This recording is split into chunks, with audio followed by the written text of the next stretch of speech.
Let's picture the following scenario. You're driving on your way to work when all of a sudden you see a kid playing in the middle of the street. Now you're a safe driver and you manage to slow down the car and hit the brakes on time. Unfortunately, the other guy on the lane next to you is speeding and he doesn't do that, so he hits the kid head on. Now the question is, who is to blame? And most normal people will probably say that both parties are to blame. The child shouldn't have been playing in the middle of the street, and the driver shouldn't be speeding. Maybe you're going to find a couple of armchair experts on Twitter, and they are going to say that the parents are also responsible. The teachers are responsible for not doing a good job teaching the kid not to play in the middle of the street. The parents not supervising the kid 24/7. But no one is going to blame you, right? Well, what if I told you that there is an ideology that will definitely blame you? And the ideology works if we look at the system. You see, everyone is to blame besides the child. Like literally everyone. And this is because we have created a system that normalizes vehicle manslaughter. We live in a society where driving cars is encouraged, and this leads to more than 10,000 people dying of car crashes every year.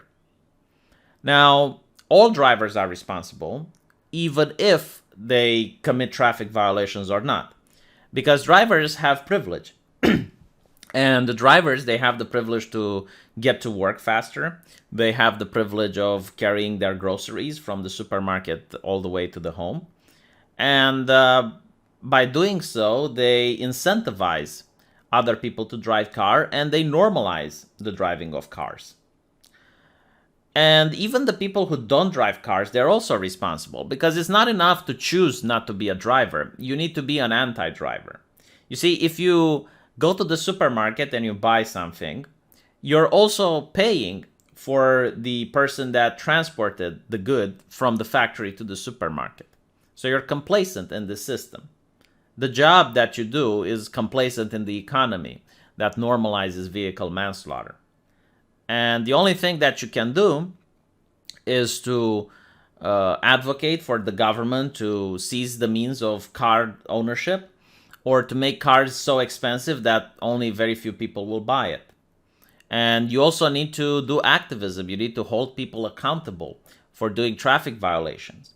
Every person that does even a minor traffic violation should be held up, and they should get fired and lose their job, make people afraid of getting into their car.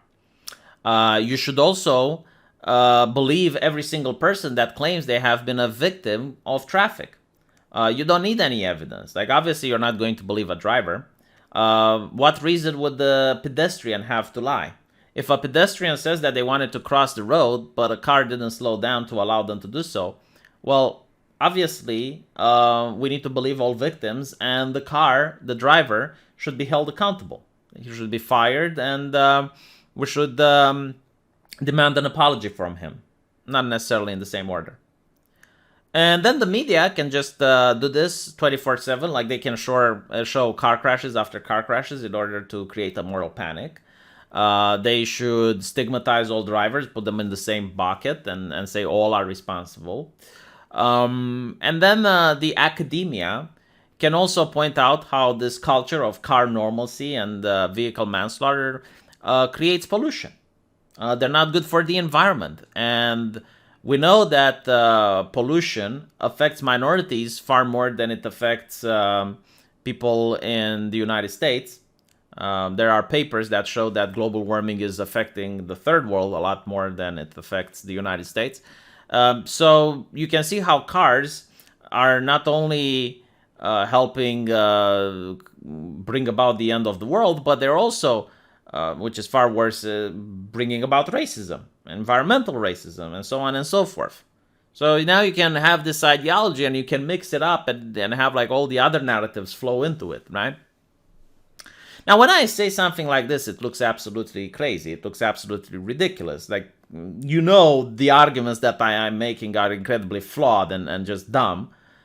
And the reason for this is that, number one, you haven't been slowly integrated into this line of thinking, right? Like if we were to apply it to, I don't know, systemic sexism, like the patriarchy, the magical cock and balls in the sky that is oppressing women, or systemic racism or whatnot. This is pretty much like the same arguments if you think about it, just applied to race rather than cars. But they have been gradually introduced into the public psyche. It has been a gradual introduction over the span of many years. So when you actually spin it and you're like talking about cars, all of a sudden, like, people realize, oh my god, like, really, is this the argument? Yeah, it is. And it lacks also an important and an essential part in order to make this stick. And that essential part is that of censorship. Because now, by censoring people, it's a lot easier to promote this ideology. If every place that you talk about it doesn't have comment sections, or the comments are very moderated, and any person that promotes car normalcy is going to be banned, and any person that advocates for it is going to be considered that they're causing harm, because by normalizing cars, you're normalizing pollution, and by normalizing cars, you're normalizing vehicle manslaughter, and blah, blah, blah, blah, blah. You're doing harm in the world, so you need to be banned. Well, all of a sudden, the ideology doesn't get questioned. People don't want to risk losing their jobs, and they don't want to risk being viewed as pro-driver. And there you go, a recipe to success. And that's pretty much what critical theory is. When you first hear about the fact that there's a critical race theory, and there's a critical environmentalist theory, and there's critical gaming theory, and there's like so many theories, it's like, when will you have time to read them all? You realize that it's really the same arguments being made. The argument that capitalism is evil, that individuals can't do anything to change the system because the system is the problem. So what you need to do in order to fix the system is to give more power to the government, and donate money to various NGOs and politicians, and also donate to Patreon, to people like me, right, who is giving you these hot takes. No, seriously, do donate to my Patreon. I got a wedding coming up. I would be very much appreciated. Now, I hope that this theory doesn't actually get taken seriously, because I did do jokes in the past, and I was like, wouldn't it be funny if blah, blah, blah? And then you actually see that my joke becomes a reality, and I'm like, oh my god, I was kidding. Like, don't do it. But yeah, I mean, I'm pretty sure like this might actually be integrated at some point. Not necessarily like the systemic car systemus, but like the idea that cars are bad for the environment, so we need to make cars more expensive so only a few people can buy it, or how cars are part of racism. And I'm pretty sure like if you Google cars are racist, you're going to find this. Man, it's so sad, isn't it? It's just because, well, it just adds up with the rest of the narrative. It's really good. Yeah, like less cars, less pollution. There you go. Plus, like the some of the people, not all, but some of the people that are pushing these theories is because they legitimately hate capitalism, and they believe that by crashing down the current economic system, they can have some sort of reset, and they're the ones that are going to come on top. And by coming on top, they're the ones that are going to make the new rules. So they're not necessarily going to do capitalism. They say they will do socialism, but I think they want to do more like a medieval society where the masses are controlled, and only a few people are in power, and they have absolute control. And the reason I'm saying this, by the way, is because I see how these people act when they have power on an internet forum. It's absolutely ridiculous. Like, they act like little tyrants.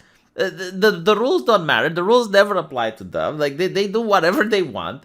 And it's just like so bewildering. It's like, my god, if these people would ever be elected into office or hold any real power, they would be absolute tyrants. So yeah, you'd probably get another medieval society with serfs if that's the case. Because I'm pretty sure like the ones on top are still going to drive cars. You look at all these actors and all of these politicians, and they're talking about how global warming is evil and how commercial airlines are bad. And then they go out with their private jets. And it's like, oh. Yeah, no, these people in power, they would be absolutely lovely. Let me know what you guys think. And I'll see you in This Week in Stupid, which is probably going to be 30 seconds from now. And if you enjoyed this, then please share this video. I would very much appreciate it.